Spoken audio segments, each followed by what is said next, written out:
Dear students, welcome you the next day, second day of this year. Last time our headmaster, Sri Jadhav sir, told you if you want to study, if you want to succeed in your life, you must study at least the students of 9th standard. You must study at least 3 hours in a day. विद्यार्थी मित्रांनो, तुमचं स्वागत आहे या वर्षातील शैक्षणिक वर्षाच्या दुसऱ्या दिवशी. परत एकदा कालच तुम्हाला जाधव सरांनी छानपैकी असं मार्गदर्शन केले. जर तुम्हाला यशस्वी व्हायचं असेल तर कमीत कमी 1 ते 9च्या पद्धतीने 3 ते 4 तास अभ्यास केला पाहिजे. कारण अभ्यासाशिवाय म्हणजेच कष्टाशिवाय तुम्हाला फळ मिळणार नाही. आज परत तुम्हाला मी आजच्या दुसऱ्या दिवशीच्या आपण जे काही शिकणार आहोत, जे आपण मागच्या वर्षी शिकलोय, परंतु आपल्याला एक सवय विसरण्याची, त्याची आठवण तुम्हाला परत व्हावी यासाठी परत मी आज घेऊन आलोय पार्ट ऑफ स्पीच, म्हणजे शब्दाच्या जाती, की जी इंग्रजीचा पायाभूत अभ्यासक्रम आहे. याच्यावरच आपला इंग्रजी जी भाषा आहे त्याच्यावर जास्त अवलंबून आहे. आपण जर वाक्य बघितलं, इंग्रजी वाक्य, त्या वाक्यामध्ये काय असतात, शब्द असतात आणि ते शब्द वेगवेगळ्या प्रकारचे असतात. तर त्या ही जे शब्द आहेत, ही शब्द 8 असतात, म्हणजे शब्दाच्या 8 जाती असतात. त्या 8 जाती आपल्या तोंडपाठ असल्या पाहिजेत. त्या जर तोंडपाठ असल्यात म्हणजेच आपल्याला वाक्य ओळखता येतो, वाक्याचा अर्थ कळतो, वाक्याचा जो बोध आहे तो आपल्याला करू शकतो. म्हणून या शब्दाच्या 8ही जाती आपल्याला अवगत असल्या पाहिजेत, त्याचं ज्ञान असलं पाहिजे. आता बघूया आपण पार्ट ऑफ स्पीच. तत्पूर्वी अजून एक महत्वाचं सांगायचं, मला एक सांगायचं तुम्हाला, की 1 ते 9तील जे विद्यार्थी, ज्या विद्यार्थ्यांना वाचता येत नसेल अशा विद्यार्थ्यांनी जे अल्फाबेट्स आहेत, जे मुळाक्षर आहेत, किंवा जी 14 खडी आहे, ती 14 खडी एकदा लिहून त्याचं पाठांतर करता येईल, त्याचा सराव करता येईल. 14 खडी म्हणजे याप्रमाणे असेल.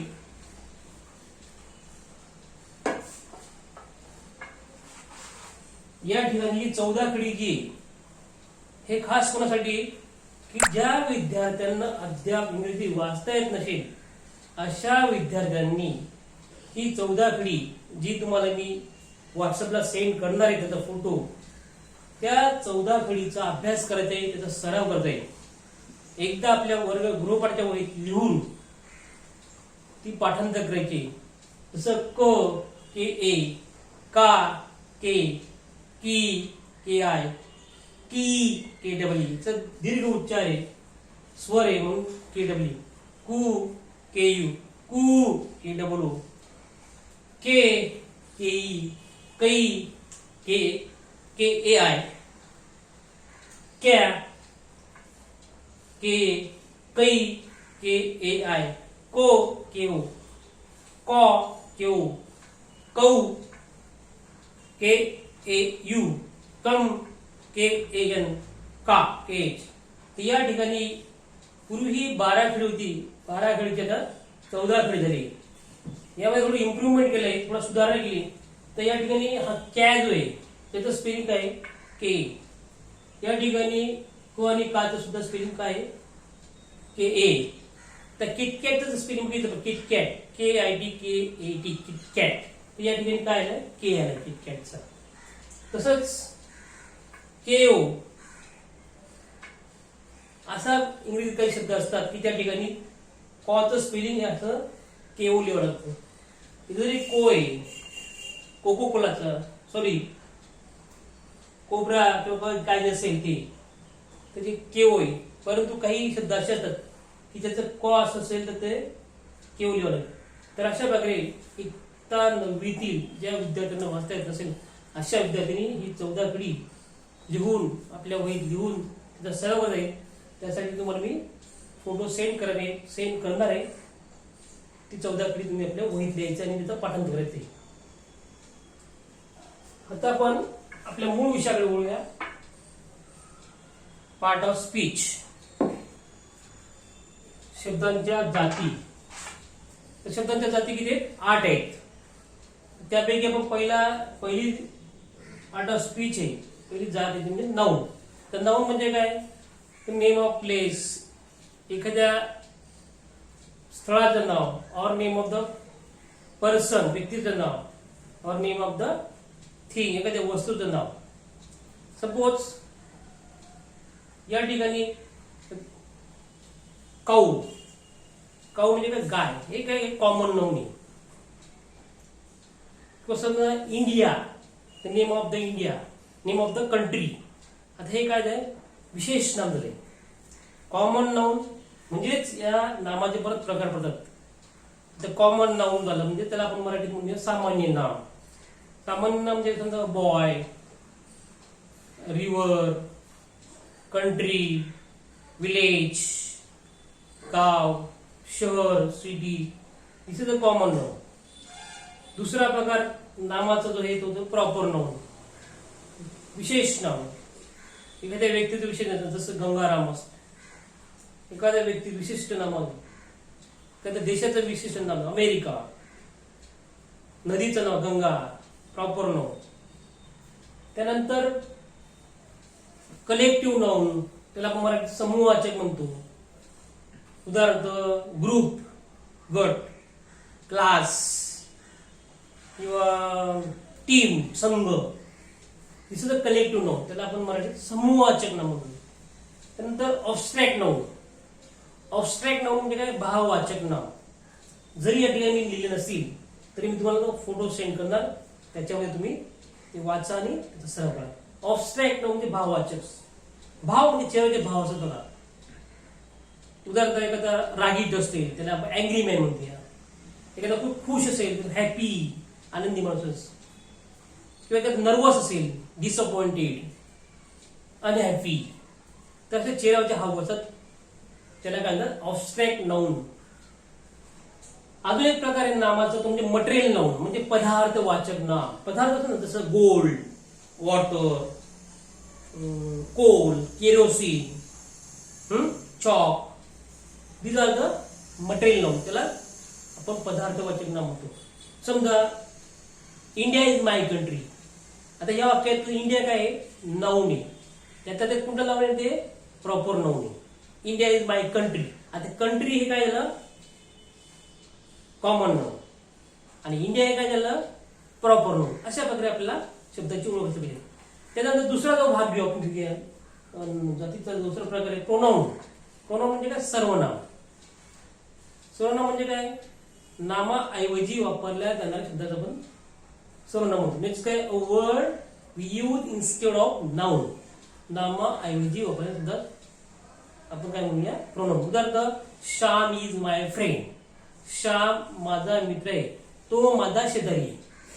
असं म्हणणार का Shyam is my friend, Shyam is my neighbour? पण श्याम दुसऱ्या वाक्यात श्याम ऐवजी आपण काय ही वापरूया. म्हणजे ही काय? त्या वाक्यातला काय आहे? Pronoun. Shyam is my friend, he is my neighbour. तर तो माझा शेजारी. ही आलं, सी आलं, सी, यू आलं, वी आलं. These are the pronoun. तर अशा प्रकारे नामाऐवजी वापरण्यात तो प्रोनाउन म्हणजे सर्वनाम. त्यानंतर वर्ब, तिसरा जो प्रकार आहे म्हणजे क्रियापद. क्रियापद काय दर्शवतो? नामाची किंवा नामाची आणि सर्वनामाची क्रिया दर्शवतो. समजा श्याम इज वॉकिंग. तर श्याम हे काय? प्रॉपर. वॉकिंग हे काय? वर्ब आहे. श्याम काय करतोय? चालतोय. I am talking. आय काय आहे? प्रोनाउन. टॉकिंग मी बोलत आहे. टॉकिंग हे काय? वर्ब आहे. I am talking. तर अशा प्रकारे नामाचं किंवा सर्वनामाचं जी क्रिया जी असते ती दर्शवतो, त्यासाठी त्याला काय म्हणतात? वर्ब म्हणूया. म्हणजे त्याला मराठीत म्हणतो क्रियापद. क्रियापद. You are listening. You are listening. तुम्ही काय करता? ऐकता. लिसनिंग काय वर्ब. यू काय प्रोनाउन. You are listening. तर अशा प्रकारे हे शब्दांच्या जाती आपल्या वाक्यात ते आपल्याला ओळखता पाहिजेत. त्यानंतर पुढचा जो प्रकार आहे ऍडजेक्टिव्ह. ऍडजेक्टिव्ह म्हणजे काय? विशेषण. म्हणजे त्याला आपण मराठीत म्हणूया की नामाबद्दल किंवा सर्व नामाबद्दल अधिक माहिती सांगण्यासाठी ऍडजेक्टिव्ह म्हणजे विशेषण. Word give extra information about noun और प्रोनाउन. नामाबद्दल अथवा सर्वनामाबद्दल अधिक माहिती सांगण्यासाठी आपण काय म्हणूया? ऍडजेक्टिव्ह. उदाहरणार्थ Shyam is very handsome boy. Shyam is very handsome boy. Shyam हे काय? नाउन आहे. Shyam is very handsome boy. Boy हे काय? Common noun. श्याम हे काय? Proper noun. हँडसम हे काय? Adjective. She draw beautiful picture. She म्हणजे ती. She draw beautiful. ती सुंदर चित्र काढते. सी हे काय? प्रोनाउन. ड्रॉ हे काय? Verb. She draw a picture, a beautiful picture. A beautiful हे काय? ऍडजेक्टिव्ह. पिक्चर हे काय? नाउन. आलं का? तर अशा प्रकारे शब्दांच्या जातीमधील हे प्रकार आपल्याला ओळखता आले पाहिजेत. म्हणजे ऍडजेक्टिव्ह. त्यानंतर पाचवा जो प्रकार आहे ऍडवर्ब. त्याला आपण मराठीत काय म्हणूया? क्रियाविशेषण. आता क्रियाविशेषणाचं काम काय असतं? Word give extra information about verb as well as adjective. म्हणजे की क्रियाविशेषणाचं कार्य असं असतं की जे क्रियापद त्याचप्रमाणे विशेषणाची अधिक माहिती सांगत असते. Word give extra information about verb as well as adjective. तर उदाहरण बघा. Shyam run very fast. Shyam run very fast. Shyam हे काय? Proper noun. रन हे काय? वर्ब आहे. व्हेरी हे काय? ऍडवर्ब आहे. आणि फास्ट हे काय?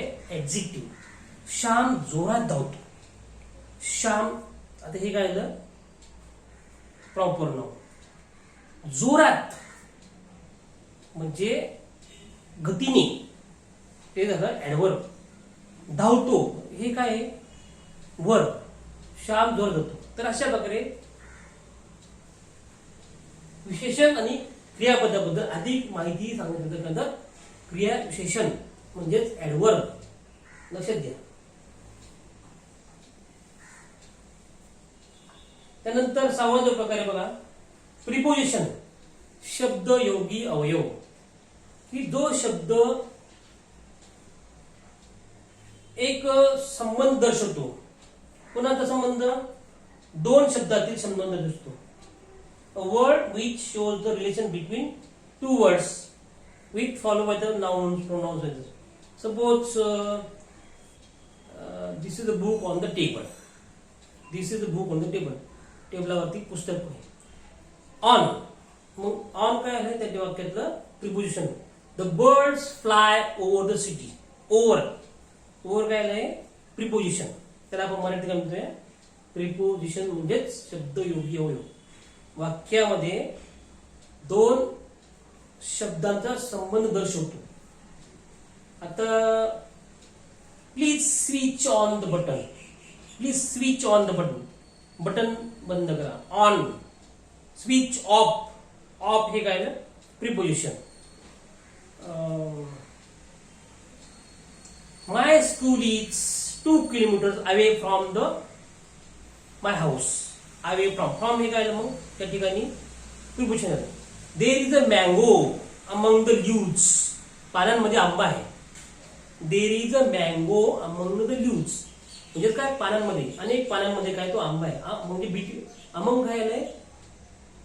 Preposition. Shyam is standing in between Eknath and Ram.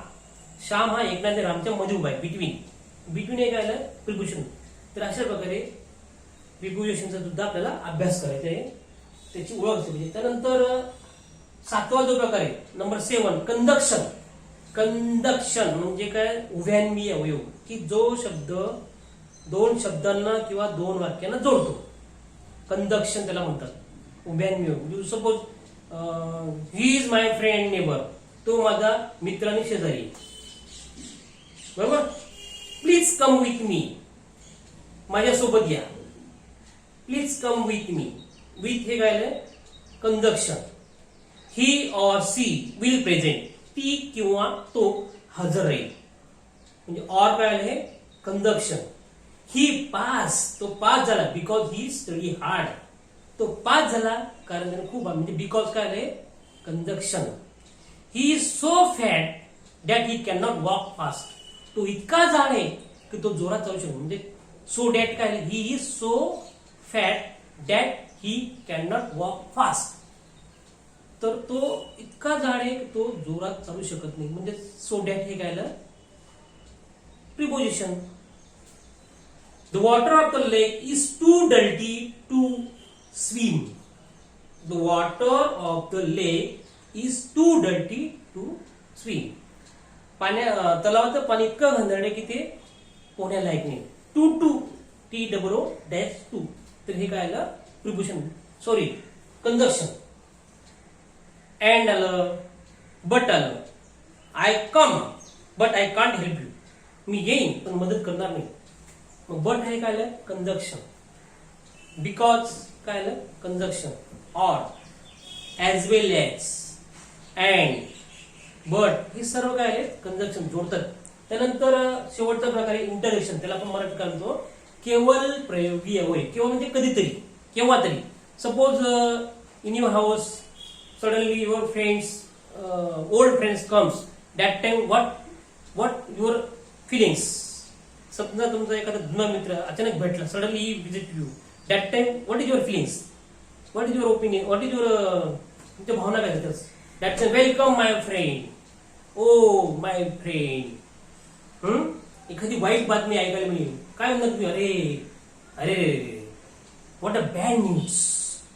कधीतरी असे आपल्या मुखातून शब्द निघतात की जेव्हा केव्हा आपल्याला काहीतरी एखादा आनंदाची गोष्ट ऐकायला मिळते, एखादी वाईट बातमी ऐकायला मिळते, त्यावेळेला आपले उच्चार अचानक आपल्या भावना व्यक्त करत असतो.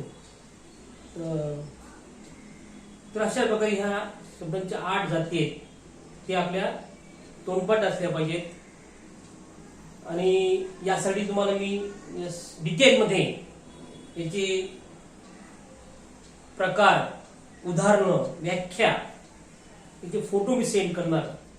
ते तुम्ही आपल्या वहीत लिहून त्याचा सराव करायचा आहे, पाठांतर करायचे आणि तरच होईल. ऍक्च्युली हे तुम्हाला गेल्या वर्षी शिकवलं गेले, परंतु आपण काय असतो, आपला स्वभाव असा असतो की आपण ते विसरतो आणि ते मागे पडतं. तसं होता कामा नये. कारण हा काय बेस आहे, हा पाया आहे. हे जे येत असेल तरच आपला पुढे आपली प्रगती होऊ शकतो. किंवा पाया जर भक्कम असेल तर इमारत कशी भक्कम असते. पाया मजबूत असेल तर मग इमारत भक्कम असते. तसंच हे पण आहे. आपली जर इंग्रजी भाषा पक्की करायची असेल त्यासाठी हे यांना गरजेचं आहे. या शब्दांच्या 8 जाती तुमच्या तोंडपाठ असल्या पाहिजे. तुम्हाला केव्हाही जर विचारलं तर तुम्हाला सांगता पाहिजे.